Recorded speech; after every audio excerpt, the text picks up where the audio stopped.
Thanks. I'd like to thank the organizers for inviting me. It's been a wonderful meeting so far, and as Steve said, we'll think a little bit more, continuing the theme about planets and how common Earth-like planets might be. What is Keck doing, and what's its future, and looking for the youngest versions of planets in the formation environments where we grow planets.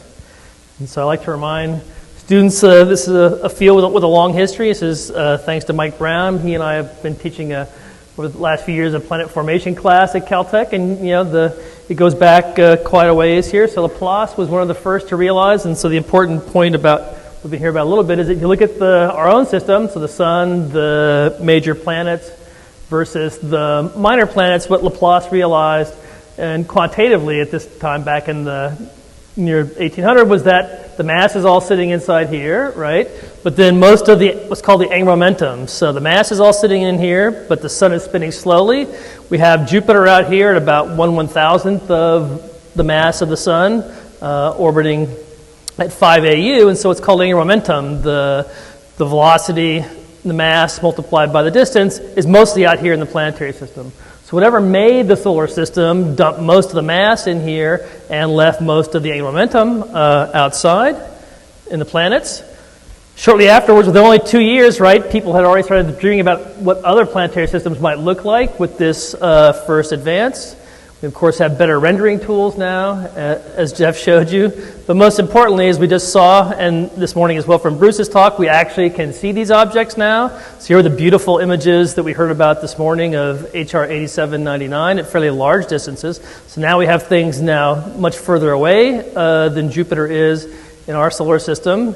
Here's the radial velocity summary. This is taken from exoplanets.org. So if you just want to look and see what's going on in the field, I encourage you to go off and just play with the site. You can plot almost any variable you want against the other. So here's the distance of the planet from the star and the mass and sine I of the planet. So our Jupiter is right here. So the important point for this plot from the radial velocity is that lots of Jupiter mass objects discovered and somewhat lower, but again, the same basic scenario holds.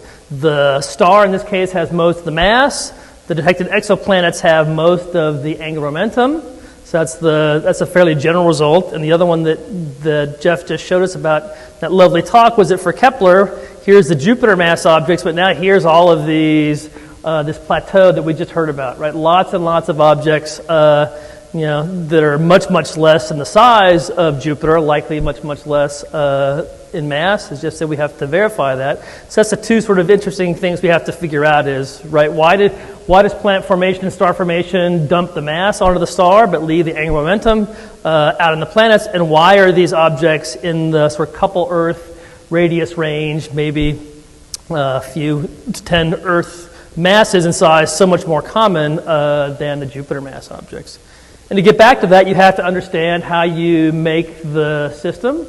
And so theory tells us, right, that the way we generate things in close, we don't think you make a Jupiter mass planet, at least, for example, inside the orbit of Mercury. You make it further out, and then in the young environment where the planet's being made, and I'll show you the sort of creation myth for how we do that in just a second. But when you have a star sitting here, a disk around it sitting here, and some planet inside of it, there can actually be what are called torques, forces on the planet that make the planet move in the presence of this gradient of temperature and density in the disk. So the idea is as follows. Okay, we need to study these disks, and we'll come back to those in just a minute. All right, so here's the basic, quick few slide recipe to make a planet. So take this young sun. Here's this disk around the young protosun that Mike Muma showed us, and so something like a solar mass sitting here, something like, thanks to Steve Beckwith's work, for example, with Neela Sargent over the last couple decades, something like maybe 1/100th of a solar mass of material around the young sun. It's a mixture of gas and dust. We'll see what it's composed of in just a second. The dust grains can stick together, and if they stick together, Mike told us the gas is flared because the vertical component of the gravity drops off as you go away. See this flared disk, if the dust grains stick together, so they come in from the outside at a size of maybe 1/10 of a micron or a micron or so in size. You can imagine, say, billiard balls versus snowballs. Snowballs might stick more effectively, but when they collide, if they stick and they grow from, say, talcum powder consistency up to things of order, say, marbles or so in size, they begin to settle towards the midplane of the disk. So the gravity begins to separate the dust from the gas. That's the first step. You grow up to these sort of marble to, say, billiard ball size things. Then, at the current stage, sort of magic happens. We don't really understand how you go from marble size or billiard ball size objects to things that are something like 10 kilometers, 20, 30 kilometers in size. If you try and just grow things by stepwise collision of these billiard balls sticking together, you have to go through size scales of about a meter or so in size. And once they get to be a meter in size, they move very rapidly. They drift their way inward and would be consumed by the young sun. And so something has to happen to drive us from this sort of marble billiard ball size up into the few tens of kilometers. We don't really understand that yet and would like some experimental and observational constraints on how that might happen. Once you get up to that size, though, gravity takes over, even in the presence of gas. And so once you have few tens of kilometer size objects, you begin to use gravity to make them grow together. And they grow to a size where they've exhausted most of the material in their nearby orbital environments. And that gets you up into this, depending on the distance from the young star, a few tenths to several Earth masses in radius. This is quite an interesting number, right? So theory says, right, if you take the solid material in this disk and you efficiently convert it into macroscopic objects, you naturally make objects that are a few Earth radii in size. That's the natural size. If you take all the solids in a gaseous solar composition and condense them into planet-sized bodies in their so-called feeding zones, you make these oligarchs, these cores that are about that mass or that size.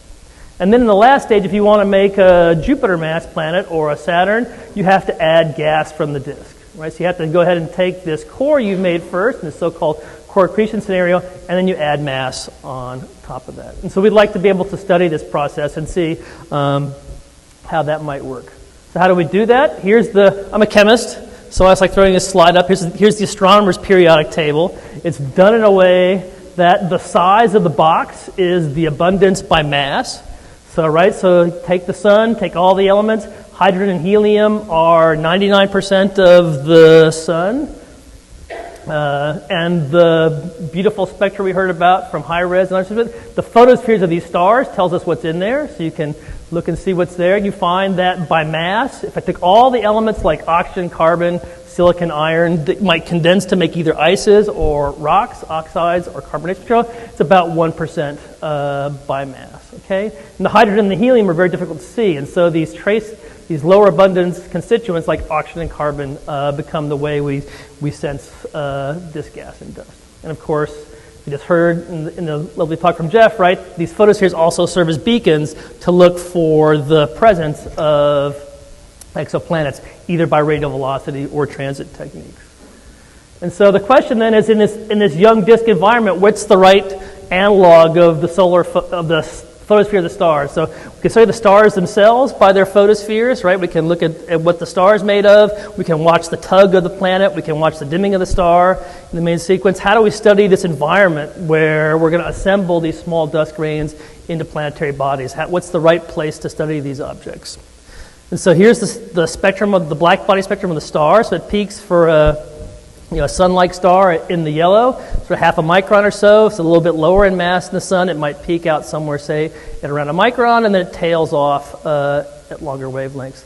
And so the dust and gas that are close to the star are hot, right? As we go further away, as we heard from Mike Mooman and Mike Brown, things get nice and cold out here, and so hot and dense in here, cold and less dense out there. And so the emission from this disk spans a wide range of wavelengths. So the hot inner disk radiates mostly in the near to mid-infrared. Here's a wavelength of 10 microns. The colder disk out here, it radiates maybe at 100 microns. And the important point is that we'll come back to, as you can see in this beautiful Hubble picture of a young star, here's the star's blocked by the disk. Here's scattered light above and below the midplane of the disk. It's a jet from a young star. The disk is optically thick. You can't see through it in the optical, and you can't see through it in the infrared either. And so at infrared wavelengths, which we'll come back to, you see the surface layers of the disk. At long wavelengths, and this is some of the pioneering work done by Steve Beckwith and Anila again and their collaborators. At long wavelengths, the disk becomes optically thin, and you can measure the mass of the disk by going out to these very long wavelengths.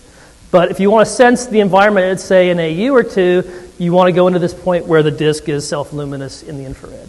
So here's some of the things that Keck has done with these objects. Here's a beautiful picture of a somewhat older disk. It's not got a lot of gas left in it.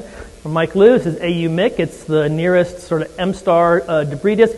Beautiful scatter of light here. So as we heard this morning, right, if you want to use AO, you're fighting against at shorter wavelengths, the PSF begins to shrink, but your Strel ratio drops off. And so you have to decide as a scientist, do I want to go to the shortest possible wavelengths to get the smallest possible pixels, but deal with the worst PSF, or do I go to longer wavelengths where the Strel ratio might improve, the contrast might improve, but the pixel size gets somewhat larger? And here's a younger one. It's a Herbig A E star. It's another beautiful scattered light disk from Thane Curry recently, showing the now light from the star scattering off the surface of these disks. So you measure the dust this way, at least it's morphology, but it's hard to measure how much gas there might be in that object. At long wavelengths, here's Alma. The inauguration of Alma was just a couple days ago, so it's coming on strong. If you put, say, a gap in a disk around a young star caused by a planet, Alma will be able to image the dust. Here's a simulation of what Alma will do for a 1 AU gap at 5 AU. You can see it there. It can also sense gas in the outer cold part of the disk. Here's some beautiful science verification data. It's publicly available on a nearby disk called TW Hydra. So there's this beautiful Keplerian velocity pattern in the dust. But when you get inside of, say, 4 or 5 AU, because of the finite collecting area and the way the photons are detected, you can't really sense gas inside of 4 or 5 AU. So Alma will do a great job imaging these disks over large scales and detecting the dust and gas out at the Kuiper belt, but it won't really tell you about what's happening inside of 5 AU. And if you notice from Geoff's talk, right, all the planets we know about now are inside that region. So we image some, for example, with direct imaging out at tens of AU, but most of the planets we know about now are inside of 4 to 5 AU, and we'd like some way to study those objects. And that's where Keck comes in. So with Keck, right, the idea is we're not going to, at least at the beginning, directly resolve that. 1 AU from the young sun at a distance of the nearest star-forming clouds is only about 7 milliarc seconds on the sky, so it's very hard to resolve that spatially. But the idea is to use the velocity. So when Jupiter goes around the sun, as Geoff said, it's about 13 meters per second for the velocity wobble, but the orbital velocity is about 13 kilometers per second. And so the direct orbital velocity of the gas and dust in this young disk is something like a few tens of kilometers per second, and that we can detect using modern spectrographs. And so the folks doing the work, here's another picture of the great Keck staff. So I wanted to also add my note to Tom Sofers about the wonderful, not only the staff, but the instrument teams over the last 20 years for building a fantastic telescope and observatory and making it run. One of the great things about Keck is that they do all that hard work, and that, you know, as we heard from Steve, one of the jobs of the universities is to have these great young people come in. And so I'll show you a few slides now of what we've been doing, and I'll highlight the people doing the work. But, you know, one of the draws and what makes a place like Caltech and other institutions so much fun is that access to Keck brings in just tremendous young people that push you along in ways you would never imagine without their enthusiasm. And so the instrument we've mostly been using is Keck Near Spec. So again, the idea is to disperse the light, measure the shapes of the lines. So here's the emission from the carbon monoxide molecule out at about 4.5 to 5 microns. So these emission lines here, so you can see right away, here's one from TW Hydra, here's another star. You can see the shapes of the lines are different, right? And so what we can do with Near Spec, for example, here's an object that's mostly face on. These stars are all roughly the same mass and the same age. So this object is face on. This object down here is now inclined almost exactly to the line of sight. So that in this case, the disk we're staring right down the rotation axis of the disk. In this case, we're staring at the disk from the edge, and it's rotating, for example, around this way. And the line widths change just like you expect based on the Keplerian motion, thank you, in the young star. So we can sense this gas directly, right? And we can begin to learn about the orbital velocities in the system. The next thing we can do, this was in combination with the Spitzer Space Telescope, is now at somewhat longer wavelengths. That was 5 microns. Out here from, say, 10 to 30 microns. This is a beautiful result from Joan Najida and John Carr. This is the Spitzer infrared space telescope, so it's got a much lower resolving power than the Keck near-spec instrument has, but covers a wide range. If you zoom in on these features here, what you find is that most of those emission lines are from water. So we're at the surface of the disk, we're at warm enough temperatures that the ice has been turned into steam. These are all lines of steam.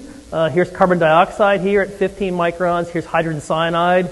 Here's acetylene. So these are organic molecules that, if you polymerize them under the right conditions, make compounds like what are called purines and pyrimidines that are used in DNA and other biopolymers. And so my student Colette Salk did also work on another star called AS205. Again, lots and lots of emission lines.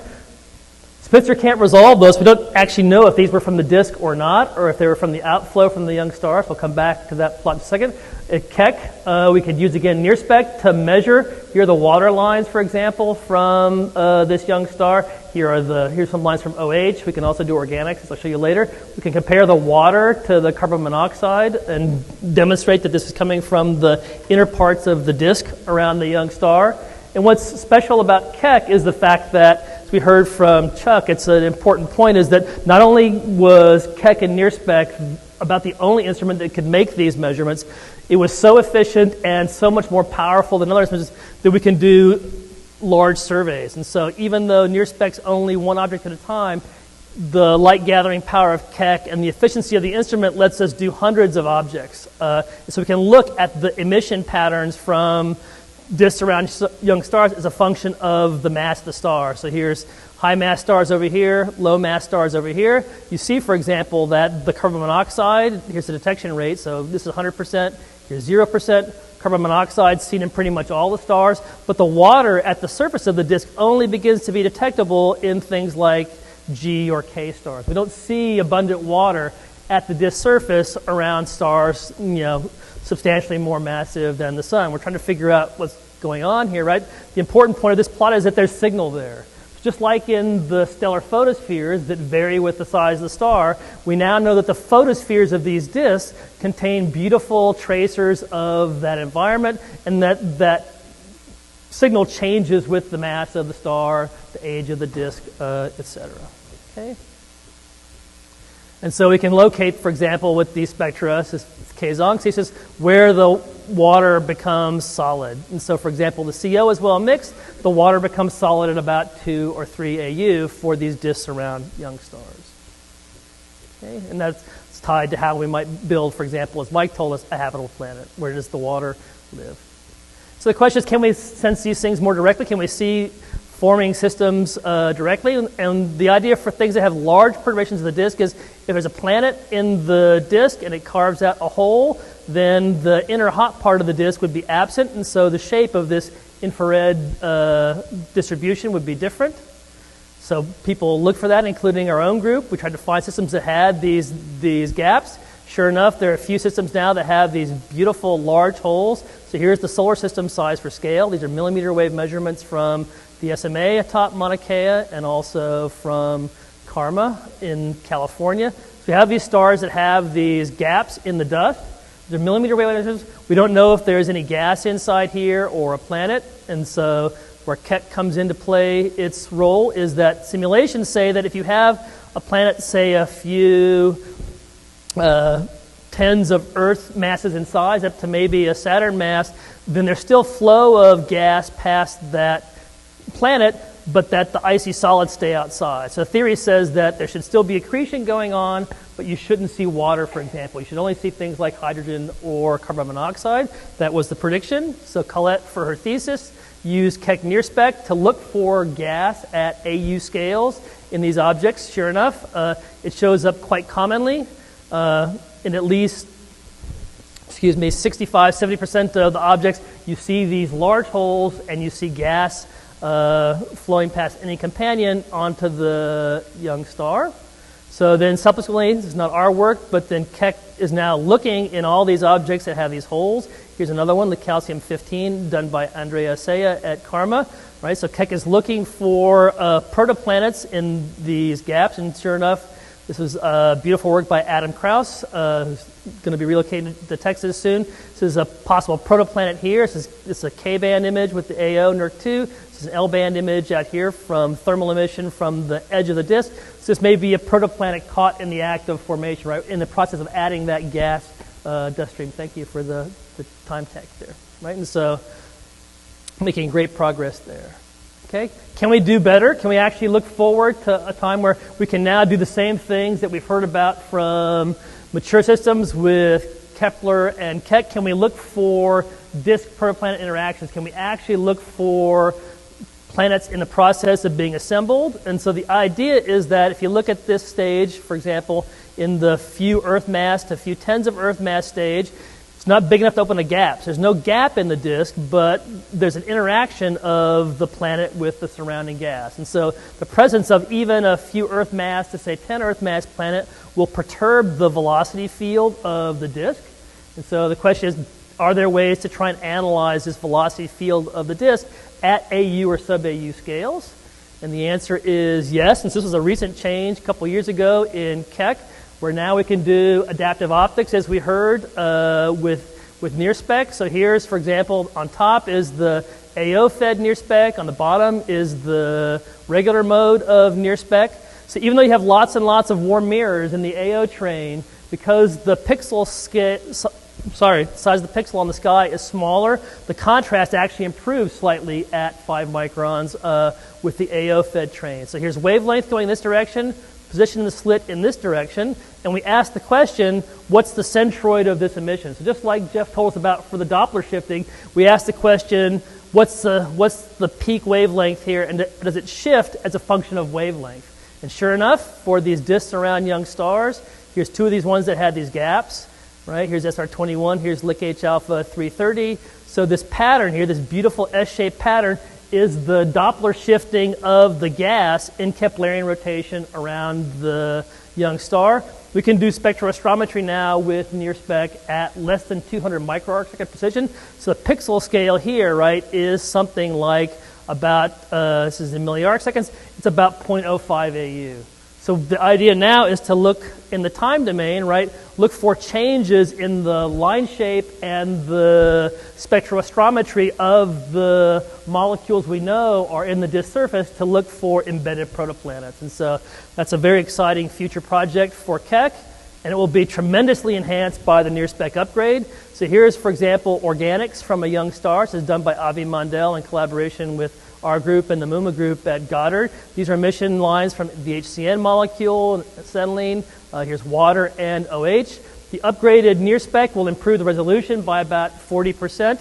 It will improve the spectral grasp by another 30 or 40%. And so if we go back, right, then we can get many, many more lines in our spectroscometry and beat down the precision into the sub 40 or 50 microarcsecond regime, where we can detect, again, these few Earth mass, 10 Earth mass planets embedded in the disk.